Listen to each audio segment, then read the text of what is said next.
にちは。1月にイベントで台湾に行ってきました。たくさん美味しいものを食べてきたので、今回は Vlog にしてみました。私は学生時代台湾ドラマや音楽が大好きだったので、今回台湾に行くのがすっごく楽しみでした。到着したら雨で、台湾にしては寒い日だったみたい。早速お仕事をして、夜ご飯を食べに行ってきました。台湾の夜景と看板にダイスがいたので記念撮影。夜は台湾料理の前にトーファーをお仕事中にいただきました。台湾スイーツ最高。全部美味しいのですが、このエビとパイナップルが揚げてあるやつがあって、揚げてあるパイナップル初めて食べたんだけどめっちゃ美味しかった。あとこの赤い飲み物はスイカジュースなんだけど 100% スイカジュースでめちゃくちゃスイカでした。そして一番美味しかったのはこのパオ。台湾の肉まんみたいな感じなんだけど、ディズニーランドでも食べれるんだけど、本場のパオを食べてめちゃくちゃ美味しかったです。あとルーローハンも最高でした。そして台湾初日の夜、ホテルのお部屋で ASMR 動画の撮影をしました。ずっと挑戦してみたいなと思っていた iPhone のタッピング音を撮ってみたんですけど、なんとね、この動画台湾で撮ってきたやつなんですよ。YouTube にあるのでよかったら見てみてください。そして今これはサムネイルを撮影しているところなんですけど、どうやったらタッピング感のあるようなサムネイルになるかなと試行錯誤しているところです。そして次の日からイベントがスタート。这一位著名的洗衣店战神，隐退后依旧保持高人气。第一次来台湾参加大型活动，他会在 A1 位的摊位跟大家见面。第一次来是不是尖叫声？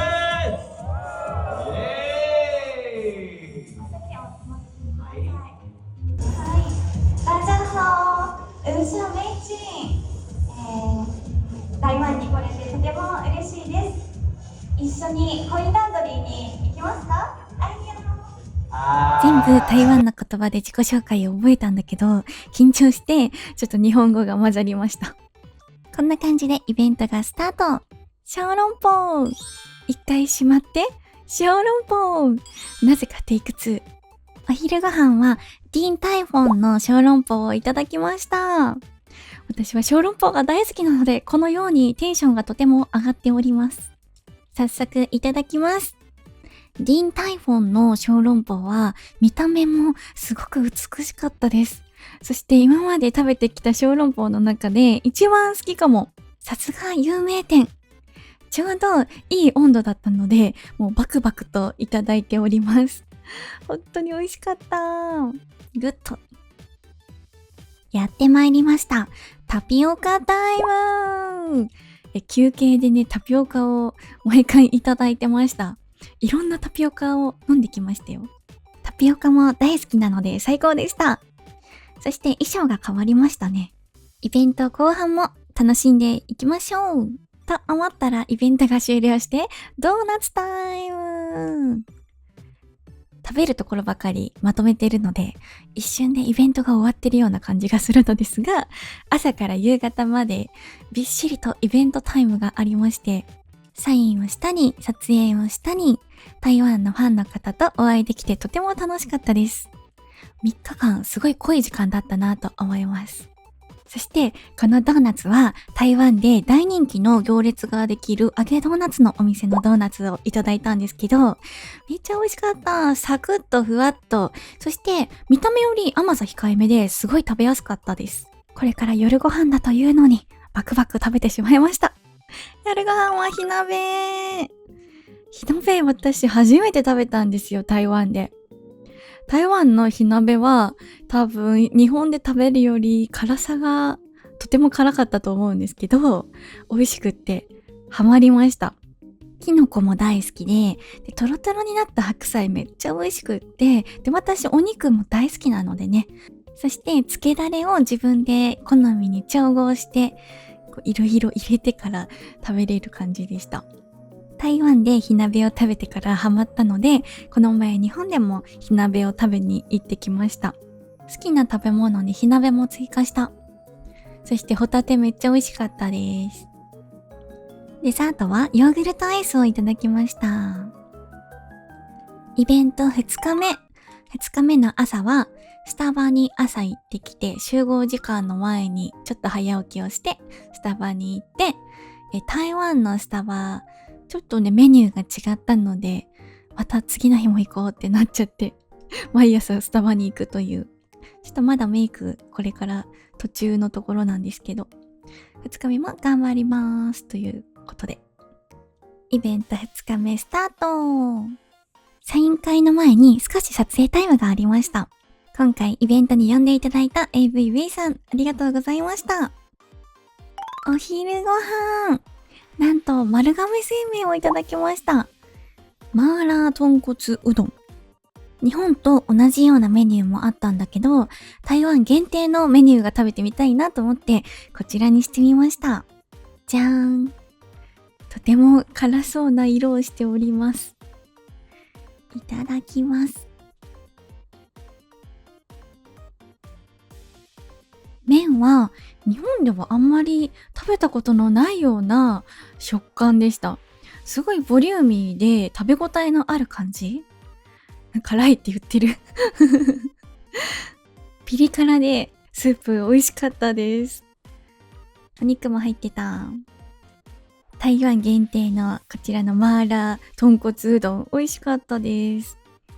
そしてマックのナゲットいただきました。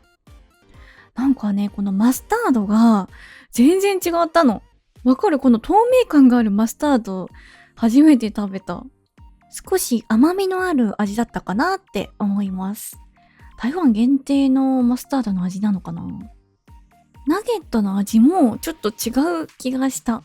どうなんだろう？これはちょっと勘違いかもしれないけど。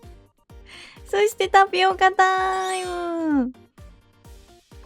ASMR じゃないのになんか ASMR みたいな動きをついついしてしまいます。今回はチーズクリームの緑茶にしてみました。タピオカはね、なし。休憩のたびにおやつをいただいてて、ずっと食べたり飲んだりしている台湾でした。日本にも台湾のタピオカ屋さんたくさんあるけど、今まで飲んだことのないお店のやつ飲んだので、とても楽しかったです。あと2日目はもう1個衣装を着てて、ちょっと動画に載ってなかったんだけど、これを着てました。夜ご飯。ジンギンローの小籠包。熱々で美味しそうですね。いろんな小籠包の味をいただきました。もうたくさん食べた。日本にも店舗があるので、ジンギンローで小籠包を食べに行くんですけど、普通の味しかあんまり食べたことがなくって、でもこの女子の間ではトリュフの小籠包が大人気だったので、私もいただいたんですけども、トリュフの風味が広がってとても美味しかったです。トリュフ小籠包は初めて食べました。翌日のイベント最終日に向けてたくさん小籠包を食べて、イベント3日目スタート。毎朝イベントの前にステージで自己紹介をする時間があって、こんな感じで2日目からは自己紹介していました。大家好，我是吴夏美景。一起出席一点吗？我很喜欢台湾。これを通訳さんに教えてもらってたくさん練習して自己紹介をしていました。3日目の朝も集合時間前にスタバに寄ってから行きました。見て、こんなにね、台湾のスタバにはパンがたくさんなの。全部美味しそうじゃない？飲み物も台湾限定の冬のホットチョコレートみたいなやつにしました。パンはクロワッサンの生地にチキンと卵とトリュフとキノコが入った感じのやつにしたんですけど、サクサクでめちゃくちゃ美味しかったです。台湾のスタバにはパンがたくさんあって目移りしました。そしてちょっと飛んでお昼ご飯タイム。本日はじゃーん、焼き餃子です。タレがなんかちょっと濃いめ、辛くてちょっと濃いめな感じのタレをつけていただきました。一口サイズでパクパク食べれるので最高でした。いただきます。なんだろう、今この画面の自分がとても羨ましい。食べたい。餃子美味しいよね。餃子も大好きです。ニンニクのね、香りもすごく効いてて最高でした。そしていい香りをさせて早く食べてみたかったこちらのアゾン麺線、台湾グルメの麺線をいただきました。香りはね、すっごいニンニクが強い香りで、どんな味なんだろうって思ったんだけど、食べてみたらかつおだしみたいな感じで優しい味なんですよ。めっちゃ美味しかった。日本でいうそうめんの温かいやつみたいな感じに近いかなとは思うんですけど、香りと味と最高なアゾン麺線でした。イベント中なのにニンニク料理をずっと食べてるから大丈夫かなって通訳さんに相談したんだけど、台湾料理を食べたんだなと思って嬉しいかもという意見をいただいたので、気にせずたくさん食べてしまいました。そしてやってまいりました。タピオカタイム。今回は桃のウーロン茶に多分アロエが入ってたかな。そんなすっきりさっぱりな味わいのドリンクをいただいて、午後もイベントを楽しめました。3日間のイベントもとても濃いイベントだったけど、あっという間にね、感じますね、こう見ると。とても楽しかったです。最終日は焼肉。お肉です。パッと見日本の焼肉と変わらなく見えるけど、味付けとかが違うのか、ちょっとね、日本で食べる焼肉とはなんか違う気がしました。そしてこの台湾っぽさ、タレをね、自分で調合したりとかして選べて楽しめるという感じで、こんな感じでね、調合してきて、とても楽しく美味しくいただきました。台湾焼肉。そして夜は待ちに待った夜市に遊びに行ってきました。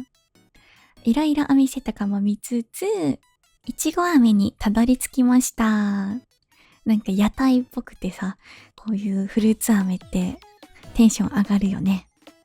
ウィンドウショッピングをしたり、後ろにちょっと映ってるアクセサリー屋さんでアクセサリーを買ったりしました。原宿みたいな感じでいろんなお店があって楽しかったです。ちょっと夜遅めなのにお店がいっぱい開いてるから、夜市ってすごいなって思いました。そして見てみて、この油がバーってなるすごい機械から作られているお芋のスイーツをいただきました。美味しかった。記念にプリクラみたいなやつ撮った。次の日、最終日、日本に帰る日です。この日も朝からスタバに行って、朝からね、お菓子をたくさん食べてました。台湾でいただいた台湾の好きなイカ焼きのお菓子、スナック菓子です。そして通訳さんにおすすめしてもらった甘いチョコレートのお菓子も食べながら観光地に向かいました。ちょうど旧正月のシーズンで、この日から旧正月モードになったそうで、とても賑わっていました。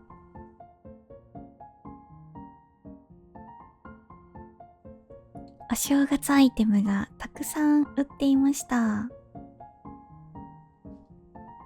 そしてお昼ご飯、孤独のグルメで紹介されてた屋台ご飯らしいんですけど、これ担々麺とルーローハンなんですけど、屋台ご飯だとまたちょっと違いますよね。味が濃いめで美味しかったです。そしてお寺にも行ってきましたよ。台湾の作法がわからないのでちょっと戸惑いながらでしたが、皆さんの真似をしてね、頑張ってきました。ちなみにこちらのお寺は縁結びが有名ということだそうです。これからもたくさん素敵な出会いがありますように。こうしてね、YouTube を通して私のことを知ってくれた方もありがとね。そしてサトウキビジュース、こちらはレモンスカッシュのようなすっきりとした甘さで、この日は暑かったのでぴったりでした。美味しそうなカフェを見つけたので、カフェラテを飲みながら空港に向かいました。このコーヒーも買って帰りました。こんな感じで台湾観光をしてから日本に帰ったのですが、実はもう一つ台湾で ASMR 動画を撮影してました。これを撮影したのは最終日の夜、台湾で過ごす最後の夜にね、まったりと夜な夜なお風呂でオノマトペ ASMR を撮影してました。こちらも YouTube に動画があるのでぜひ見てみてください。ちなみにこれはサムネイルを撮影中の動画になります。台湾 Vlog いかがでしたでしょうか？最後まで見てくれてありがとね。私の感想はハオチーでした。